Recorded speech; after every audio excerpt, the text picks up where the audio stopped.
So this was a really unusual and interesting and amazingly fun experience. I feel like I came into it with a sense of just wanting to play more and see how that could apply to life. And I feel like it took me in these places that were really unexpected. Like I was able to tune into childhood energy that I hadn't accessed for a while. I mean, there were so many moments of fun. I mean, there would be times where we'd be running around the room playing, adult versions of like, stop and start games and cat and mouse chases and all that stuff, which, it sounds silly, but there was a way that it was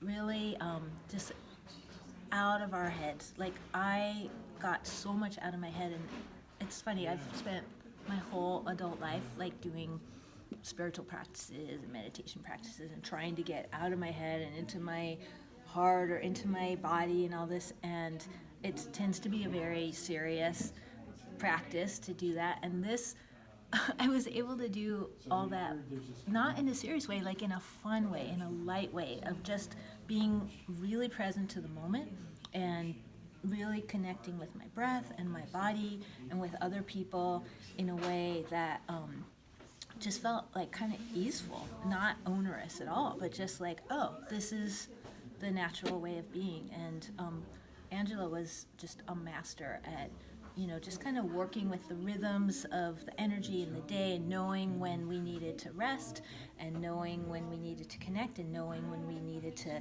be on our own. And there were just so many ways to access creativity that were also very surprising and fun.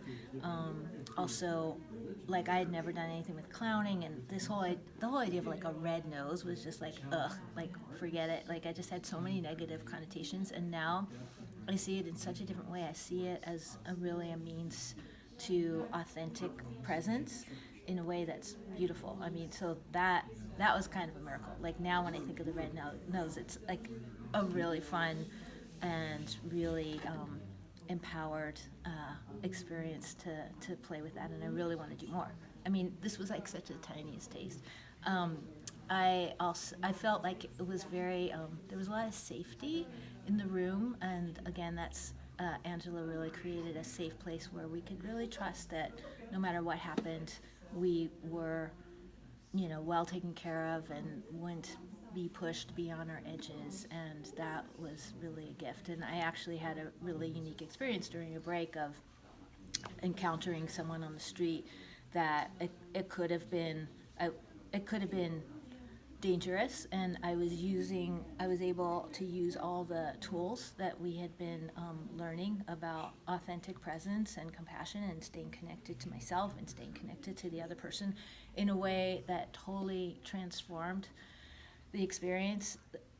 That was very profound for both that person and for myself. And then after the break, coming back and being able to share what happened and really feel taken care of by Angela and the group in a way that just was very surprising and very healing. And so I think ultimately the things I learned in this workshop I could use for in everyday life, and I think are really important in terms of just the state of the world right now, where we're all kind of, everyone's agitated and worried and scared and panicked and angry and outraged, and to have these skills and these tools of being able to be present and embodied and curious and calm and find the lightness and the humor. It's not a little thing, it's a big thing. Like the world really needs that. The world doesn't need more outraged, angry people, And so I think these tools are not only very, very fun, but really important for where we are in the world right now, and I'm very grateful.